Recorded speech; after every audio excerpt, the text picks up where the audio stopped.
All right, we're back at. All right, where were we? Okay. Now, what happens is some people become hip to the game and they realize that they could make money just by using the money they had and buying out other companies. This is going to lead to companies that do nothing but buy stock, buying out these companies. One company in particular was called the United States Steel Corporation. It was headed by a person named J.P. Morgan, a very successful banker of the time. John D. Rockefeller. All right. Remember that name, John D. Rockefeller. He was one of the smartest money makers in American history.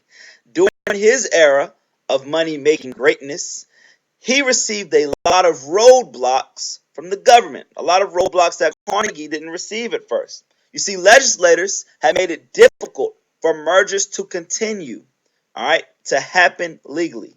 That is when Rockefeller created something called the trust. Again, that's called a trust.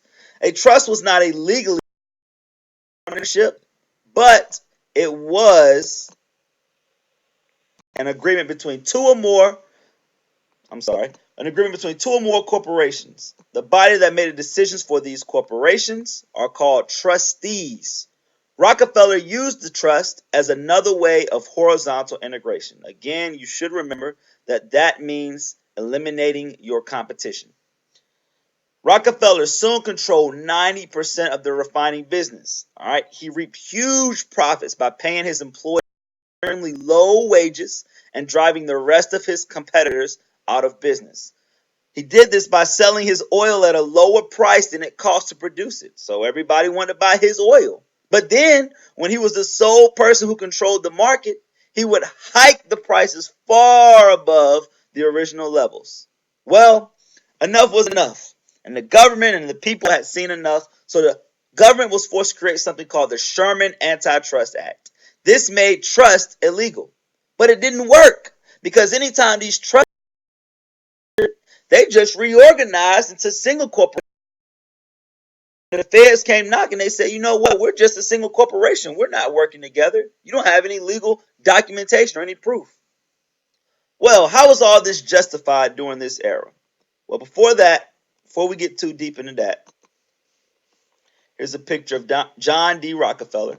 If you want to click on him and learn a little bit more about him, be my guest. If not, once again, we'll continue.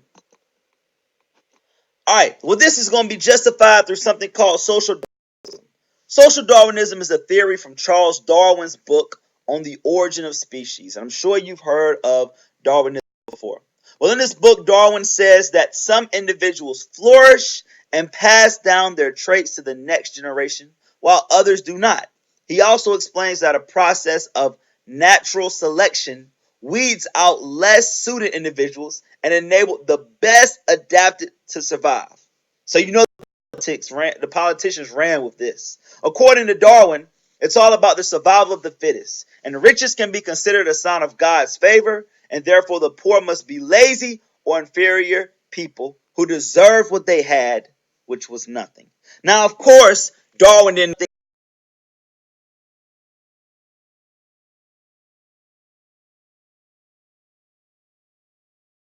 everything and the poor deserve nothing.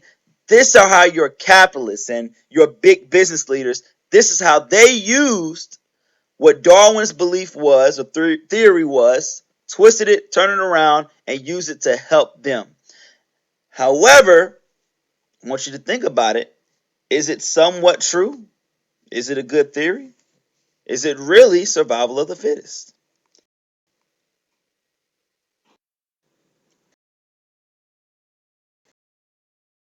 On a blend space, to go along with this, that everything you just learned, um, I hope you enjoyed this presentation. If you did, I'll be sure to make more of these, even more fun, even more engaging.